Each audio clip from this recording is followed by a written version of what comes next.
안녕하세요, 김원준입니다. 지난 한 주 드루킹 관련 기사가 넘쳤죠. 김경수 사건이냐 드루킹 사건이냐 경찰 수사도 속도를 내고 있으니 조만간 윤곽이 드러날 텐데요. 이 사건 관련해 언론이 주목하지 않고 있는 저로서는 의아한 지점이 있습니다. 현재까지 드러난 바에 의하면 드루킹은 1월 15일 매크로를 구매해 1월 17일 사용했고 네이버는 1월 19일 그러니까 이틀 뒤 남북 단일팀 관련 기사 하나를 특정해 경찰에 수사를 의뢰합니다. 이 기사에서 드루킹은 매크로를 사용했던 것으로 확인됐고 그러니까 네이버는 특정 기사의 매크로 사용을 알 수 있었던 거죠. 그럼 지난 12월 초부터 옵션 열기 1월 중순 그 이후 1월 중순 사이에 매크로 의심 정황은 하나도 없었다는 것인가. 이미 한 달 이상 매크로에 대한 의혹이 제기됐고 수만 건씩 순식간에 추천이 됐다는 의혹이 제기된 기사들이 한두 개가 아니었는데 그중 단 하나의 기사만 드루킹이 매크로를 사용한 직후에 특정해서 수사를 의뢰한 상황입니다. 이전에는 매크로 정황이 전혀 없었던 건지 있었는지 몰랐다는 건지 있었는데 방조했다는 건지 이거 자세히 따져볼 필요가 있는 거 아닙니까? 드루킹 이전에 한 달 넘는 기간 동안 정부 비판 매크로 정황은 누가 한 것인가? 이 질문을 왜 안 하는 것인가? 김어준의 의문이었습니다.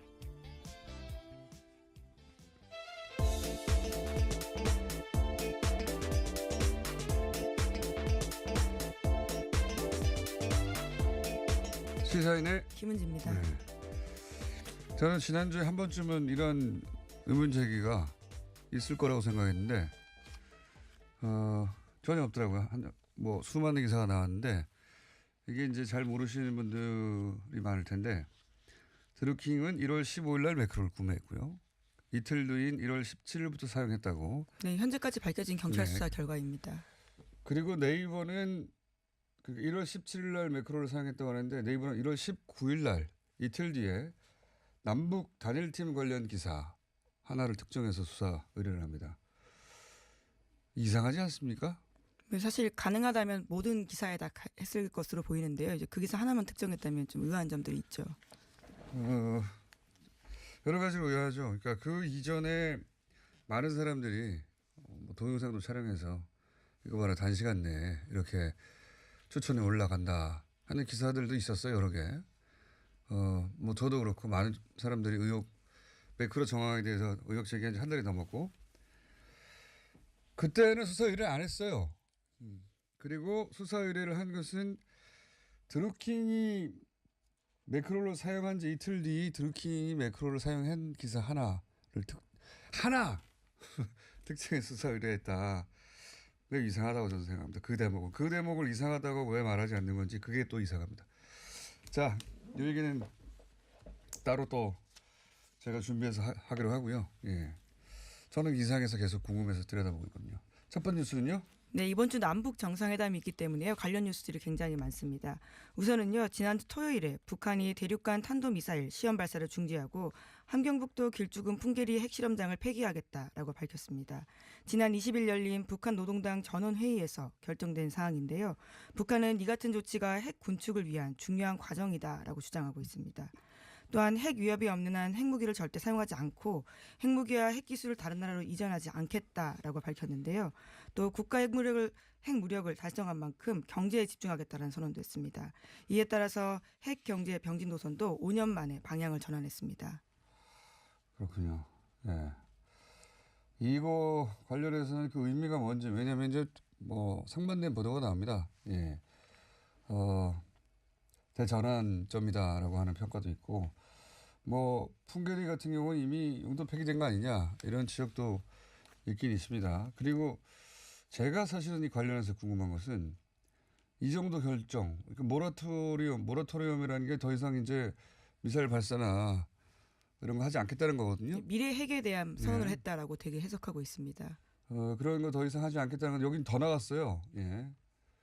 원래는 모라토리엄까지 가면 성공이다 뭐 이런 얘기를 했었죠. 근데 지금은 더 나가서 뭐 기술도 이전하지 않겠고 핵무기도 사용하지 않겠고 더 나왔습니다. 이 정도 선언이 이 선언이 워낙 뭐랄까요 파격적이어서 나름대로 전 세계 언론 톱을 장식했단 말이죠. 네, 모두의 눈길을 끌었는데요. 특히나 노동당 전원회의에서 결정된 사항이다라는 것도 중요한 부분입니다. 근데 저는 이제 이 정도 사안을 왜 정상회담 이전에 이렇게 발표해 버렸을까 김 빠지게. 정상회담 때는 더 하려고 그러나 아니면 정상회담에서 남북이 합의하고 그 하는 절차만 남겨두려고 하는 건가? 저는 왜 먼저 발표했는지가 궁금한데 이건 정세현 장관과 잠시 후에 전화 연결해서 뭐랄까요 이게 그 북한 내부의 여론사정이라는 것도 있지 않습니까? 아무리 김정은 위원장 1인 체제를 하더라도 그래서 여론을 일단 다독거려 놓으려고 하는 것인지 저는 이게 궁금합니다. 왜 이렇게 선제적으로 대응했는지요. 3일, 4일 후면은 이제 회담인데. 개미 시그널이라고 보이는 측면도 분명히 있는 것 같은데요. 이에 대해서는 트럼프 대통령이 가장 빠르게 반응을 했습니다. 환영한다라는 트위터를 2번이나 올렸는데요. 트럼프 대통령은 북한이 모든 핵실험을 중단하고 주요 핵실험장을 폐기하는 데 동의했다라면서 북한과 세계에 매우 좋은 뉴스다라고 트위터에 썼습니다. 큰 진전, 느낌표까지 쓰면서요.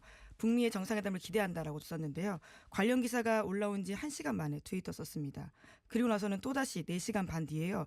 메시지를 하나 더 남겼는데요. 김정은의 메시지는 북한이 핵실험 및 대륙간 탄도미사일 발사를 멈추고 핵실험 중지 약속을 입증하기 위해서 북한 북쪽의 핵실험장을 폐기하겠다라는 것이라면서 모두를 위한 진전이 이루어지고 있다라고 썼습니다. 트럼프 트위터 보면 요즘 신났어요. 예. 북한 관련해서는. 이 이유도 이게 있는 것 같습니다. 하나는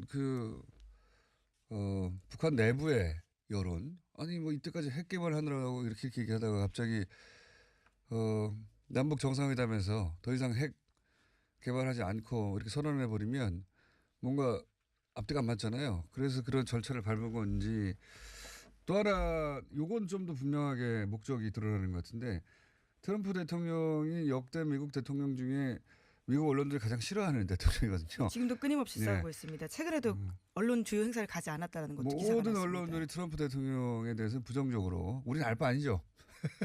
우리는 알 바 아닌데 부정적으로 언론 보도를 하는데 그중에서 이제 특히 트럼프 대통령이 북미 회담을 갑자기 수용하고 나서 비판받았던 것이 뭘 믿고 북한을 그렇죠. 그렇게 수용했느냐. 그리고 그렇게 해서 북한과 회담하고 나서 손에 쥔 것도 없이 오면 북한만 소위 북한이 원하는 걸 얻게 되는 것이고 빈손으로 돌아오지 않겠냐 이런 비판 굉장히 많이 했어요. 예, 소위 보수 언론들도 그런 비판들 많이 했는데요. 워싱턴 포스트 이번에 대해서 김정은 위원장의 노인 덫에 걸릴 수도 있다라는 경계심을 가져야 된다라고 계속해서 지적하고 그러니까 있습니다. 미국의 뭐 소위 이제 보수적인 시각을 드러내는 워싱턴 포스트지나 아니면 상대적으로 진보적인 뉴욕타임즈나 둘 다 마찬가지로 이 대목에 대해서는 트럼프 대통령은 다 싫어해요. 예, 믿을 수 없다. 북한도 믿을 수 없고 트럼프 대통령도 믿을 수 없다라는 그러니까요. 취지입니다. 근데 이제 그렇게 해서 북미 회담이 성사 가능성이 좀 더 떨어질까 봐 북한이 트럼프에 준 선물 아니겠는가 이런 생각도 듭니다. 예. 네, 특히나 이번 발표가 김 위원장 육성에서 나왔다는 점에서요. 이러한 우려를 불식시키고 있다라는 지적도 나오고 있습니다.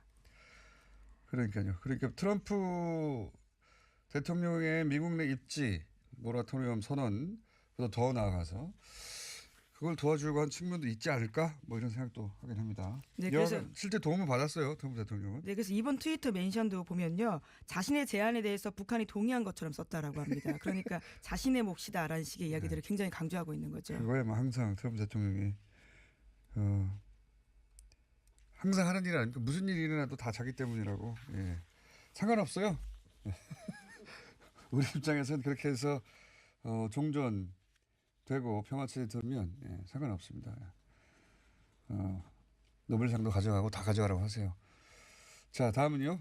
네, 관련된 뉴스가 또 있는데요. 김정은 국무위원장이 북미 정상회담 개최에 맞춰서 북한에 억류된 미국인 3명을 석방할 수 있다는 뜻을 미국 쪽에 밝혔다라고요. 월스트리트 저널이 보도하고 있습니다. 이것도 마찬가지로 북한은 기본적으로 트럼프를 향해서 그 제스처를 계속하고 있어요. 예, 원하는 걸 줄 테니까 제대로 해서 우리한테도 종전 협정 맺고 평화 체제로 가자. 그리고 북미 쓰게 하자. 이 이야기를 계속하고 있는 거죠. 예.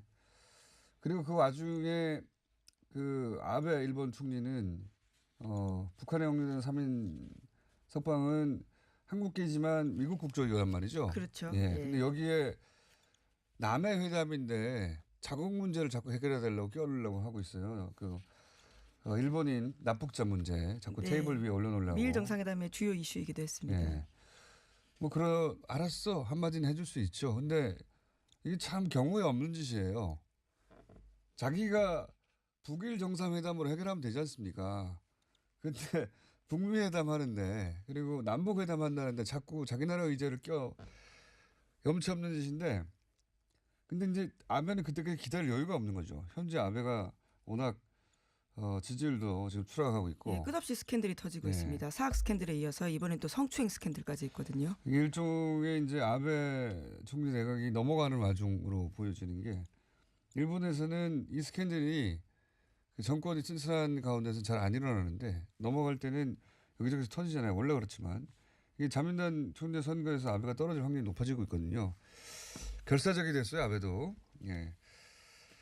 평상시 아베 생각하면 쌤통인데 우리 입장에서는 주변국들의 권력관계가 위태로우면 안 되니까 이것도 참 묘합니다. 아베를 좀 도와줘야 되는 거 아닌가.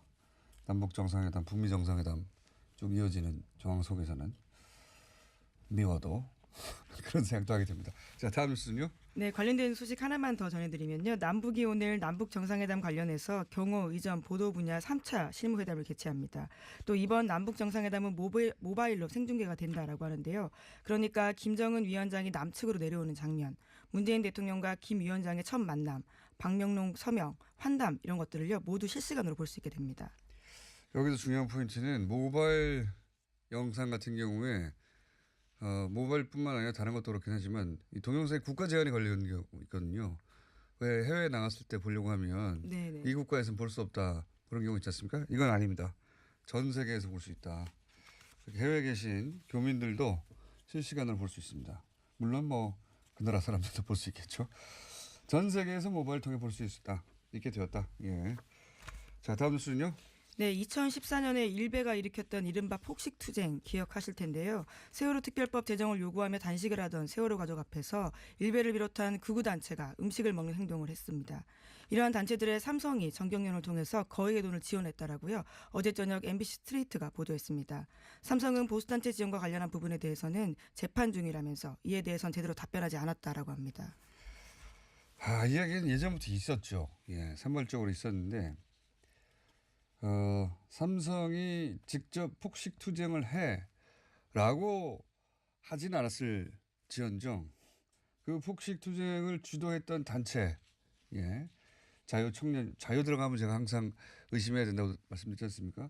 자유청년연합 그리고 새마을 포럼이라는 데도 있고요. 경우회라는 데도 있습니다. 경우회라는 건 이제 경찰들이 퇴직하고 만든 모임이거든요. 예, 이것도 극우적인 활동을 많이 했습니다. 경찰 전체가 아니라 일부겠지만, 근데 여기가 이제 소위 세월호 관련해서 맞불 집회, 폭식 투쟁, 치킨 먹고 하는 거 이쪽에 주도했거든요.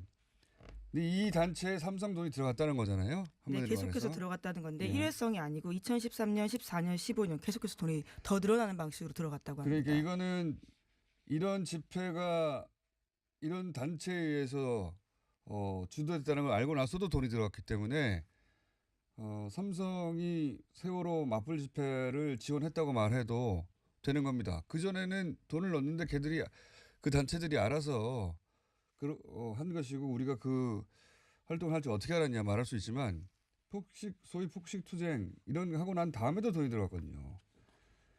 그리고 또 한 가지 지적할 지점은 전경련이 돈을 내라고 하니까 할 수 없이 삼성이 낸 게 아니라 삼성이 전경련을 사실상 컨트롤하고 보수단체 지원에 대해서 어떻게 지원할 것인지를 사실상 관장했다는 얘기가 있어요. 오래전부터. 정경영 실무 책임졌던 이승철 전 부회장이 그와 같은 이야기를 했는데요. 삼성의 요구는 거부하기 힘들었다라는 법정 증언을 한 바가 있습니다. 그러니까요. 이 그때 거부하기 힘들었다 얘기도 있지만 그 전체 정황의 핵심이 뭐냐면 정경련이 삼성을 지배한 게 아니라 혹은 뭐 관리한 게 아니라 거꾸로라는 겁니다. 이 보수단체 지원과 관련해서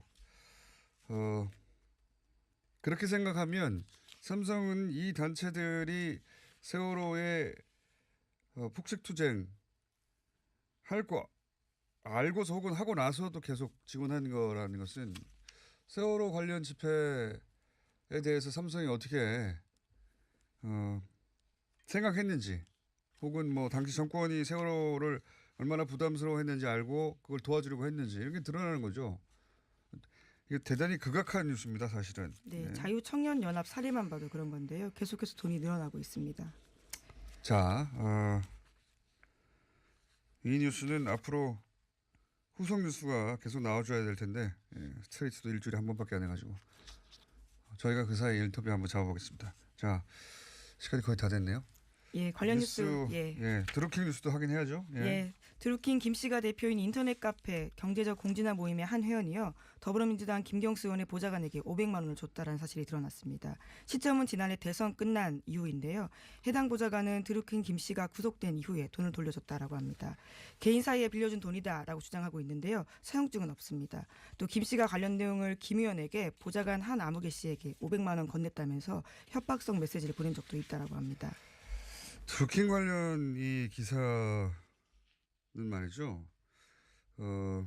양은 많은데 본질을 계속 놓치고 있는 측면이 있습니다. 이 보좌관이 500을 받았다. 예. 그래서 금전거래라고 이제 표현돼서 이제 이 보도가 나오는데 이 돈의 성격 규정 이전에 더 중요한 게 이 활동이 김경수 사건이냐 드루킹 사건이냐 이 가장 본질적인 접근 방식의 차이고 뭐랄까요 본질을 달리하는 성격 규정을 어떻게 하냐에 따라서 완전히 달라지는 사건인데 지금은 김경수 댓글 부대라면 돈은 거꾸로 흘렀어야 되는 거예요. 그렇죠? 네. 돈이 지금 드루킹에서 보좌관한테 김경수 씨가 간 거란 말이죠. 네, 카페 회원이 보좌관에게 줬다라는 건데요. 네, 드루킹 측에서 회원이 보좌관에게 500을 줬다. 우선 여기서 그러면 굉장히 중요한 대목은 김경수 사건이 아니라 드루킹 사건, 브로커 성격이 강해진 측면이 있습니다. 그리고 이 뉴스는 그 김경수 댓글 부대가 아닌 정황이 나온 것이란 말이죠. 그러면 아닌 정황이 나온 것에 대한 보도의 포커스가 있어야 되는데 그냥 금전거래라고 하면 둘 사이 모종의 관계가 특별히 있었던 것으로 느껴지는. 자, 그렇게 말할 수도 물론 있습니다. 금전거래를 맞으니까. 근데 일단 가장 먼저는 본질에 대해서 짚어야 되는 것 같고 두 번째는 이 뉴스가 나오길래 제가 좀 취재를 해봤어요. 시간이 다 됐네. 취재를 해봤는데 예, 늘 시간은 부족한데요. 그 이야기는 제가 자세한 거는 그럼 내일이나 AS 때 다루기로 하고 오늘 핵심은 뭐냐면 이 수법입니다. 드루킹의 제가 확인해 본 결과는 그 이전에 노회찬 의원한테도 운전 기사에게 돈을 줬다라는 운전기사에게 거고요. 돈을 줬다. 실제로 실형을 선고받은 바가 있습니다. 맞습니다. 유죄 선고를 받은 바가 있는데. 그래서 이제 뜻대로 안 될 경우에 당사자들은 어떻게 할 수 없으니까 보좌관 측에 돈을 주고 그걸로 자기 뜻대로 하려고 하는 일종의 브로커의 수법처럼 보여지는 전례도 있고 실제 제가 이 경제적 공진화 모임 회원들 몇 분과 통화를 하고 좀 알아봤더니 실제 그렇더군요. 네, 또 경향신문 보도에 따르면요, 박근혜 전 대통령 쪽에도 접근하려 했다라는 그 주장이 나왔다라고 합니다. 박근혜 대통령 18대 대선을 앞두고였었는데요. 18대 대선 오래된 얘기군요. 어쨌든 이런 정황들은 드루킹 사건, 소위 브로커 성격의 사건일 가능성을 높이고 있는 거죠. 그러니까 돈만 얘기하지 말고 사안의 본질이 뭔지를 얘기가 된다고 봅니다. 자, 여기까지 일단 하겠습니다. 시사인의 김은지였습니다. 감사합니다. 드루킹 사건. 예. 네이버는 과연 그 이전 기사에 매크로 사용 정황을 몰랐는가? 이 문제 한번 짚어보겠습니다. 사이버 보안 전문가 큐브피아의 권석철 대표 전화 연결됐습니다. 안녕하십니까, 대표님? 네, 안녕하십니까. 네. 뭐 드루킹이 매크로를 사용한 댓글, 매크로로 단 댓글 관련해서는 이제 수사 의뢰가 됐는데, 네. 매크로가 사용되는 정황이 있다는 얘기는 이제 소위 작년 12월 초 옵션 열기 뭐 이런 얘기 나오면서부터 계속 그 많은 사람들이 지적을 했었습니다. 그렇죠? 네네. 그래서 제가 궁금한 것은 이제 전문가가 보시기에 드루킹 사건 이전에 어떤 기사들의 매크로가 사용됐을 가능성 전문가서는 어떻게 보십니까? 충분히 가능합니다. 왜냐하면 뭐 매크로를 이용해서 네. 그런 댓글 조작뿐만 아니라 여러 가지 어떤 그 조작에 대한 기술적인 가능성이 이미 있었기 때문에 네. 또 예전에 또 뭐 국가정보원이나 뭐 사이버사령부 또 요즘에 밝혀졌지만 뭐 기무사령부 경찰까지도 이런 댓글에 동원되지 않았습니까? 네네. 그때도 충분히 이런 기술적인 가능하기 때문에 그 전에도 있었을 것이라고 보고 있습니다. 그러니까 이제 뭐 어떤 사람들은 뭐 휴대폰을 촬영해서 올리기도 하고 뭐 예. 단시간 내에 뭐 수만 건씩 추천이 되기도 하고 하는 정황들을 여러 사람이 그 얘기를 했었죠. 뭐 저도 얘기를 했었고 대표님하고도 방송도 한번 한 것 같고 그렇죠. 예, 예. 예. 그런데 제가 이제 궁금한 걸 좀 그 여쭤볼게요. 지금 1월 17일 그 소위 드루킹 모임에서 매크로를 네이버에서 사용하고 이틀 뒤인 1월 19일 네이버가 경찰에 수사를 의뢰했어요. 예. 그 드루킹 매크로가 사용된 기사 하나를 특정해가지고 그러다 보니까 자연스럽게 궁금한 것은 그 어떤 기사에 매크로가 사용됐구나 하는 거를 네이버에서는 이틀 만에도 알 수 있나? 이런 의문이 들거든요. 이렇게 뭐 금방 알 수 있는 겁니까? 어떤 기사에 매크로가 사용됐는지 안 됐는지? 사실 뭐 매크로 공격을 하면 뭐 그 어떤 식으로 하느냐에 따라 천차만별인데 오래 걸리는 것도 있고요. 마음 네. 먹고 찾는다면 하루 이틀에도 가능합니다. 그런데 이제 문제는 의지죠, 의지. 그런데 다른 공감수라든가 이런 거하고 비해서 비정상적으로 올라가는 것들이 분명히 눈에 띄기 때문에 네. 좀 더 노력만 한다면 또 가능한데 그동안 그런 것들을 좀 더 신경을 안 썼던 거 아닌가 방임하지 않았나 생각을 합니다. 그러니까 기술적으로 얼마나 이제 고도화되어 있냐에 따라서 잡아내는 데는 시간이 오래 걸릴 수도 있고 단순하면 금방 잡을 수도 있고 이런 말씀이시네요. 예. 예, 그렇습니다. 그러니까 이렇게 하루 이틀만 해도 매크로 사용 여부를 확인해서 찾아내는 것도 얼마든지 가능하다. 예, 충분히 가능합니다. 그렇군요. 그리고 좀 뭐랄까요. 잡아내기 어려운 방식으로 공격하더라도 결국 그 네이버에서 의지만 가진다면 시간이 좀 걸리더라도 가능하다는 말씀이죠. 예, 결국은 의지죠. 의지. 결국에는 이제 어떻게 그런 부분들을 찾기 위한 노력을 했느냐. 근데 그런 부분들이 그동안에는 사실 포털들이 하지 않았기 때문에 이런 문제들을 어떻게 보면 그냥 방임하지 않았나, 방치하지 않았나 이렇게 보고 있습니다. 지금은 이제 그 드루킹 모임 뭐 일당 여러 가지 표현이 됩니다만 네. 그 드루킹이 회원들하고 소위 이제 매크로를 사용했다는 게 이제 수사 대상이 되고 있는데 계속 이제 제가 의문이 드는 것은 12월 1월 달 그때도 분명히 그런 의심이 드는 기사들은 굉장히 많았는데 그렇다면 드루킹 이외에 다른 주체가 매크로를 사용했을 가능성도 분명히 있는 거 아니겠습니까? 충분히 있죠. 예, 충분히 지금 나온 것은 사실 빙산의 일각이라고 보시면 되고요. 결국에는 그것은 기술적으로 가능한 부분이 있다는 것은 그동안은 뭐 티켓 판매라든가 뭐 여러 가지 네. 뭐 열차 예매 뭐 이런 것들도에서도 많이 사용되어 있었거든요. 업계에서는 이미 공공한 비밀이기 때문에 또 댓글 같은 거를 가지고 또 다른 어떤 자신의 어떤 이익을 취하기 위한 어떤 뭐 협박을 한다든가 아니면 이런 것들을 그냥 올려서 마치 자기네 편처럼 움직이는 것처럼 충분히 조작이 가능하기 때문에 그동안 많이 있었을 거라고 보고 있고요. 또 그런 의뢰들도 많이 들어오고 있습니다. 아, 그래요? 예, 그럼 제가 나눠서 여쭤보자면 이게 정치적 댓글 말고도 인터넷상에서 어떤 이익을 위해서 매크로가 사용된 것은 많았고, 그죠? 네. 지금 말씀으로는.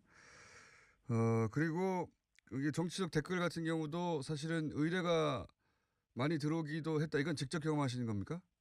예. 그런 의뢰들이 들어오는 경우도 많이 있습니다. 지- 실제로 어, 뭐 거절을 한 부분이 많이 있지만 또 그런 내용들을 보면 이게 매크로 사용됐구나 하는 걸 느낄 정도로 음. 눈에 많이 띄기도 합니다. 네. 그러면 그 큐브피아 사이버 보안 전문가들이 모인 곳이 있다 보니까 그런 의뢰가 들어온다는 건데 예. 그러면 이제 대표님은 거절하셨지만 거절했으니 다른 데로 갔겠군요. 예, 뭐 비용이 있거나 하니까 예. 누군가는 아마 하지 않았을까 이렇게 보고 있습니다. 그래요. 그런 일이 선거 때 주로 있습니까? 언제 있습니까? 주로 이제 뭐 대선이나 뭐 예. 총선 또는 그 외에 뭐 지방선거. 정치적인 이슈뿐만 아니라 예. 뭐 일반적인 어떤 뭐 기업이라든가 아, 누군가를 기업으로부터도. 비난하거나 누군가 비난하거나 또는 뭐 누군가에게 한꺼번에 예. 하려고 한다든가 또는 매크로 그런 것들을 해주겠다는 그런 것들도 이미 그 검색을 하면 많이 나오고 있기 때문에 매크로로 돌려서 문제를 해결해 주겠다는 업체들도 이미 있고. 많이 예. 있습니다. 빈번합니다. 네. 맞습니다. 그런 뭐 블로그 마케팅이니 이런 마케팅 바이럴 마케팅하는 업체들이 있죠. 예. 예, 그렇습니다. 네. 그렇게 상업적으로도 존재하지만 아예 개발을 특별한 목적으로 해달라고 하는 게 이제 선거 때 같은 경우가 많고 대선이나 뭐 총선이나 그 외에도 기업들도 의뢰한다고요. 예를 들어서 뭐 기업들 중에서 누군가를 뭐 비난을 해야 된다든가 어느 기업을 어떻게 해야 된다든가 어떤 그 군에서 얘기하면 심리전이라고 표현하는 거지만 어떻게 보면 그런 식으로 그 누군가를 비난하는 어떤 그런 것들 매크로 다 가능하잖아요. 이제 그런 식으로 할 때 이제 뭐 여러 가지 목적으로 사용이 되고 있습니다. 그렇군요. 여기 대해서 이제 제가 궁금한 지점은 아까 이제 네이버가 그 파악하려고 하면 하루 이틀 혹은 뭐 의지만 있다면 어떤 것도 다 매크로 사용 여부를 확인할 수 있다고 하셨는데 전문가로서 지금 네이버가 이 책임져야 할 대목이 있다고 보십니까? 결국에는 댓글이라는 것이 그동안에 이제 많은 사람들이 그 댓글을 보면서 어떤 그 기사나 어떤 내용에 대해서 공감을 하고 실제적인 공감을 하고 했는데 그런 것들이 어떤 조작에 사용되고 있었다면 그런 것들은 사전에 예. 어느 정도 충분히 그 부분을 차단하려는 노력을 포털이 이미 했었어야 된다고 생각을 해요. 이런 것들이 뭐 그동안 하루 이틀 있었던 것도 아니고 근데 그동안에 이제 방관했고 지금 이제 이런 큰 사건이 터지면서 이에 대해서 이제 조치를 하고 있는데 좀 많이 아쉬운 부분이 있습니다. 그 이거는 뭐 네이버에 저희가 직접 문의해야 될 내용이긴 한데 근데 이제 네이버도 이런 게 참 부담이 됐을 텐데 왜 네이버는 이거를 그냥 뒀을까요? 그 대표님 말씀에 비춰보자면 네이버는 자기 서버에서 벌어지는 이런 일들 몰랐을 리 없지 않습니까? 예, 결국에는 이런 문제를 동안시했던 이유는 뭐 제가 네이버 입장은 아니겠지만 그 포털 입장에서는 불법이든 뭐 불법이 아니든 네이버 입장에서는 큰 문제가 없는 거죠. 왜냐하면 뭐 광고라든가 또는 사람들이 접속하는 어떤 그런 것들이 많이 그 몰리기 때문에 뭐 일명 이제 언론의 힘을 이제 그 네이버가 갖게 되는 그런 커다란 힘이기 때문에 아무래도 등한시하고 방임방조했다고 생각하고요. 결국에는 그런 것들을 이제 자꾸 문제 삼으면 결국에는 자신들의 힘이 약해지지 않나 이렇게 보기 때문에 아마 그동안 그냥 놔두지 않았었나 생각을 해요. 그러나 이제는 과감하게 이 부분의 정책을 크게 수정할 필요가 있다. 뭐 어떻게 보면 뭐 댓글을 없앤다든가 뭐 이런 식의 어떤 필요성이 있다고 생각합니다. 알겠습니다. 그 정책 관련해서는 또 다른 전문가하고 연결해 보겠고 오늘 말씀 감사합니다. 예, 감사합니다. 네, 지금까지 사이버 보안 전문가 큐브피아의 권석철 대표였습니다.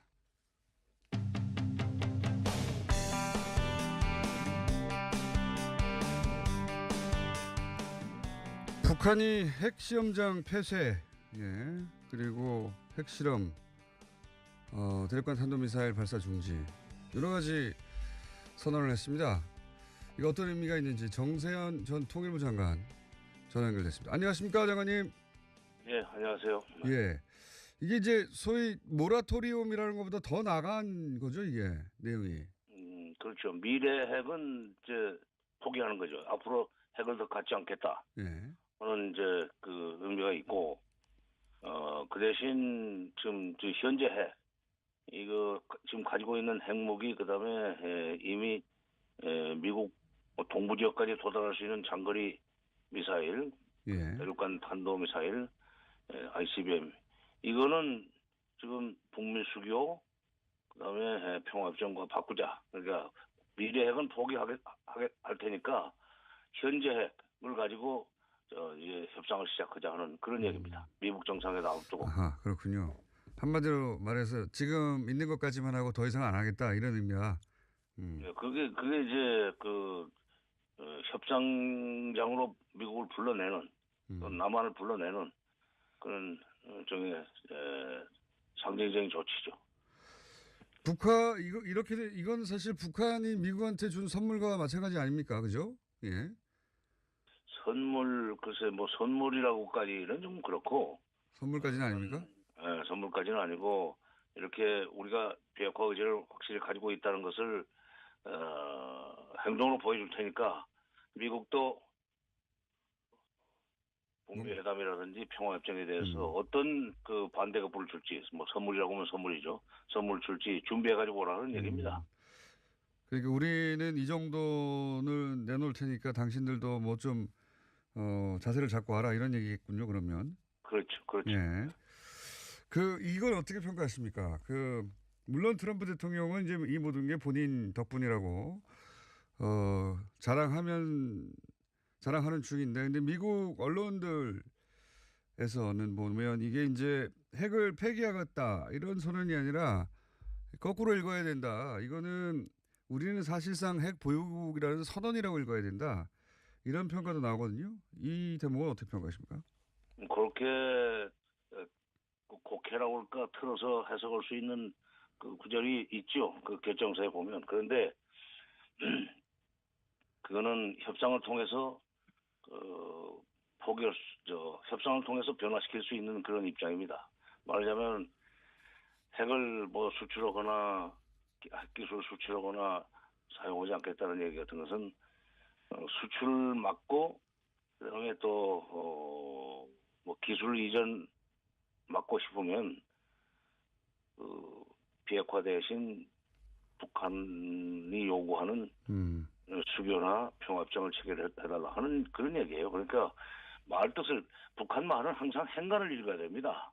아, 그렇구나. 이 기술 이전을 하지 않겠다는 말은 이거 뜻대로 잘 안 되면 기술 이전 하겠다는 걸로 읽어야 된다고요? 그렇지. 예, 그렇죠. 그러니까 듣고 보니 그러네요. 북한 말은 항상 행간을 읽고 경우에 따라서는 뒤집어 봐야 돼요. 그렇군요. 예. 어떤 경우에도 기술 이전하지 않겠다는 게 아니라 이게 잘 안 되면 거꾸로 기술 이전할 수도 있다. 니네 이런. 그렇군요. 예. 그렇게 듣고 보니 그렇게 이해가 갑니다. 그리고 여기에 대해서 미국이 성의를 보일 차례다라고 이제 중국에서는 얘기를 하거든요. 이게 미국이 어떤 성의를 보일 수 있습니까? 이제? 아니 지금까지 여러 번 얘기했지만은 그 북한 체제를 인정해주고 예. 그다음에 군사적으로 치지 않겠다는 약속을 해주면은 북한은 앞으로 핵과 관련돼서 굉장히 전향적으로 나올 것이다. 근데 중국이 잊고 있는 중국은 북한을 뭐 그 다른 세계 어느 나라보다도 뭐 속생까지도 잘 알지 않았습니까? 그동안에 아주 가까이 상대를 해봤기 때문에 그러니까 중국이 그런 얘기하는 것은 미국이 무기 핵에 따라서 북핵 문제가 이번에 해결될 수도 있고 미국이 괜히 해줄 것처럼 오다 또 딴 소리하고 그러면은 북핵 문제는 앞으로 더 악화될 것이다. 그런 취지죠. 그럼 북한이 원하는 건 결국은 이제 체제 보장 아니겠습니까? 토제 보장. 우리 건들지 그렇죠. 마라. 예. 체제 보장. 예. 그게 핵심이고 그거를 원해내면 확실하게 얻으면 핵도 포기할 수 있다고 북한이 스스로 결심했다고 보시는 거죠? 지금까지 과정으로. 그렇죠. 근데 이제 체제 보장이라고 하는 것이 두 가지가 있습니다. 우선 외형적으로 수교해달라는 얘기고 예. 워싱턴에 평양 주재 대사관이 들어가고 평양에 미국 대사관이 들어가는 그거는 이제 겉모습이고 실적으로 군사적으로 치지 않겠다는 약속을 해달라는 거예요. 북한은. 그러니까요. 예. 과거에 군사적으로 치지 않겠다는 약속을 안 받고 뭐 수교해준다는 것만 그거는 리비아가 핵을 포기했다가 가다피가 비참하게 되지 않았습니까? 그러니까 그 선례가 있기 때문에 그 반면교사 때문에 북한은 그 군사적인 이 공격을 하지 않겠다는 약속도 이번에 받아내려고 할 겁니다. 그게 평화협정이에요, 또. 그렇죠. 불가침 조약 같은 거죠. 예, 예. 예, 예. 제가 궁금한 게 한 가지 있는데요, 장관님. 예, 예. 이런 소위 모라토리움보다 더 나아간 선언, 요즘 하도 빅뉴스가 나와서 이것도 하루 이틀 지나니까 별로 놀랍지 않은데, 이렇게 더 나아간 선언을 남북 정상회담에서 하지 않고 왜 이 전원회의를 통해서 먼저 공개했을까요? 저는 그 점이 좀 궁금하거든요. 그 정상회담, 남북 정상회담과 뭐 북미 정상회담에 그 나가기 위해서 예. 저기 자기네 지금까지 그 핵 경제 병진 노선이 변화했다 하는 것을 먼저 그 북한 주민들한테도 아하. 알리고 나가야 될 거 아닙니까? 역시 주민들. 거기가 아무리 공산국가고 뭐 독재국가지만 거기도 그래도 그 질서가 있고 체계가 있는데 방향이 바뀌는 걸 알고 있어라. 이번에 정상회담을 통해서 확실하게 방향을 바꾼 걸 입장을 가지고 북한 경제를 좋게 만들 수 있는 그런 여러 가지 조건을 만들어 나오겠다. 그런 얘기니까 이제 핵경제 병진 노선 포고하고 이제 취소하고 경제 중심으로 간다는 얘기를 먼저 통보하고 나와야 될 거 아닙니까? 그리고 또 그것이 바깥에도 그러니까 미국이나 남한에도 중대한 메시지가 되고 그러니까 경제 쪽으로 우리가 주력을 할 테니까 군사적으로 압박하지 말고 경제 협력을 할 수 있는 그런 어떤 준비도 좀 해가지고 오라는 메시지가 담겨 있죠. 그러니까 그건 이제 1차적으로는 북한 내부 주민들이 갑자기 핵을 뭐 공격도 안 한다 그러고 마치 핵을 포기하는 것처럼 나오는 거지 하는 의아심이 들기 이전에 네. 먼저 이렇게 이제 방향을 전환한다고 내부 여론을 조성하려는 용도 이런 말씀이시군요. 예. 네, 그렇죠. 예. 네. 저도 준 전문가가 다 된다 봅니다. 뉴스를 보고 저도 그런 생각을 했는데 장관님께 한번 확인해 봤고요. 네. 그러면 남북 정상회담에는 뭐 합니까? 이렇게 큰 거 벌써 다 해버렸으면 남북 정상회담에서는 그러면 뭔가 이렇게 놀라운 게 짠하고 나와줘야 될 텐데 뭘 기대하십니까? 그럼 트럼프 대통령이 이미 지금 그 남북 정상회담의 합의문 그것좀 골개라고 할까 방향을 얘기를 했어요. 남북이 지금 맞습니다. 남북이 광을 팔아버렸어요. 종전을 좀 종전을 선언하고 협의하고 있다. 축복한다 그랬는데 종전 문제 논의할 수 있죠. 왜냐하면 이미 2007년 14 정상선언 때 그 사항에 한반도 문제와 직접 관련된 3자 또는 4자의 정상들이 한반도 지역에서 만나 한국전쟁의 공식적인 종료를 선언하는 문제를 추진해 나가기로 하였다 하는 합의를 했거든요. 그걸 재확인하고 이제 한국전쟁의 공식적인 종료를 선언한다는 얘기는 정전협정을 이제 마감하고 평화협정 체결을 시작한다는 얘기입니다. 예.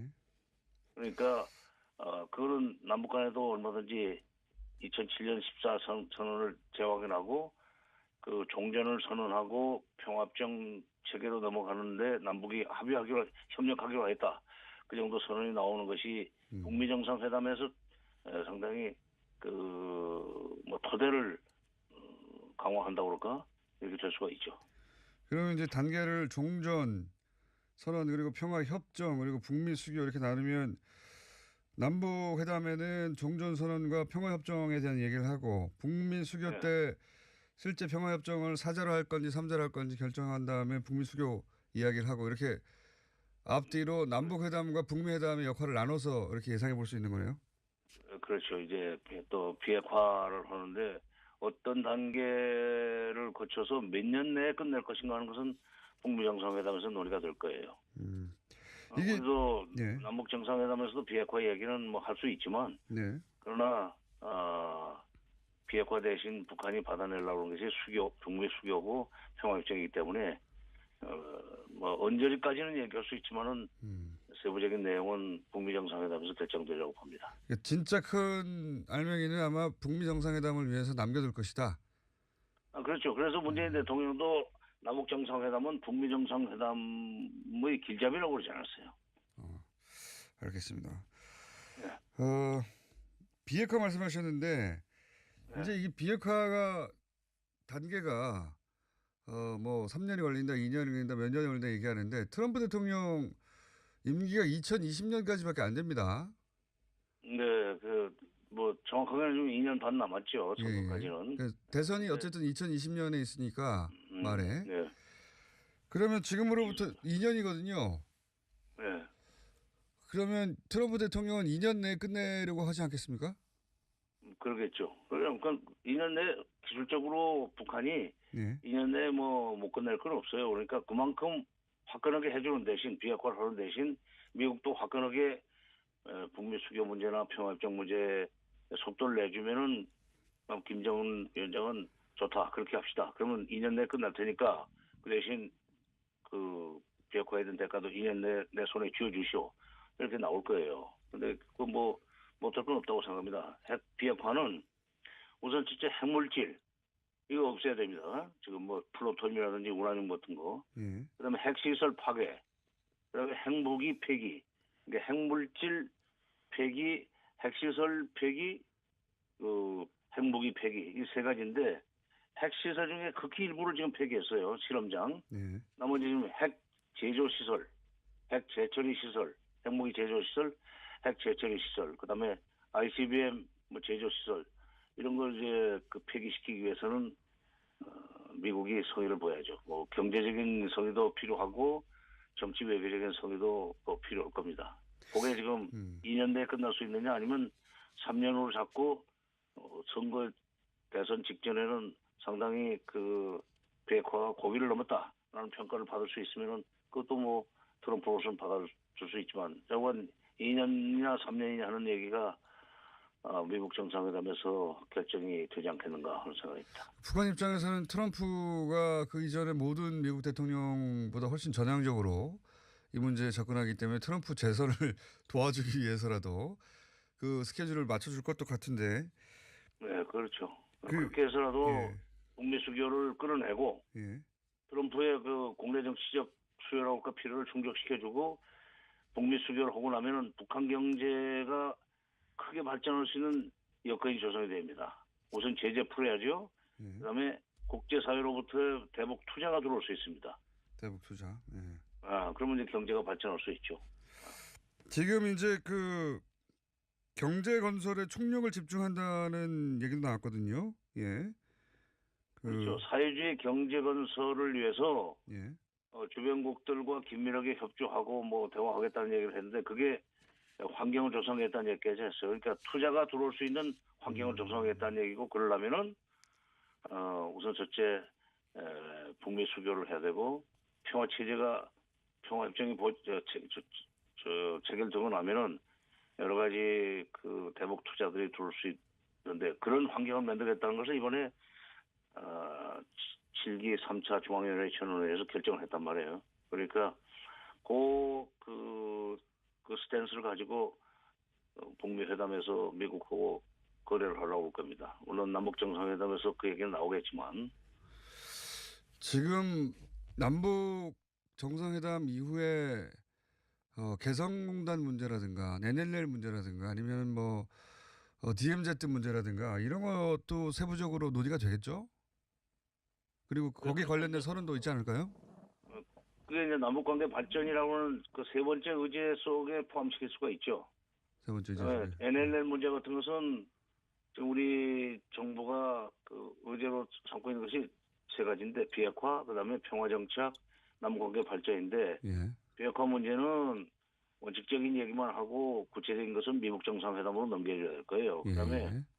평화정착은 평화협정하고 조금 다릅니다. 예. 남북 간의 평화정착이니까 긴장 완화, 그다음에 또 군사적 협력 등등을 위해서 뭐 군사회담을 합의하는 선에서 그 발표부가 나오면 훌륭한 거고 남북관계 발전 속에 이제 경제 그 협력이라든지 사회문화적 협력 이런 것을 그 합의할 수 있는데 개성공단이나 금강산 관광을 비롯한 여러 가지 남북 경제협력 사업은 거기 포함되기는 합니다. 그런데 이번에 경제 문제는 논의하지 않겠다고 우선 선을 그었거든요. 아, 그래요?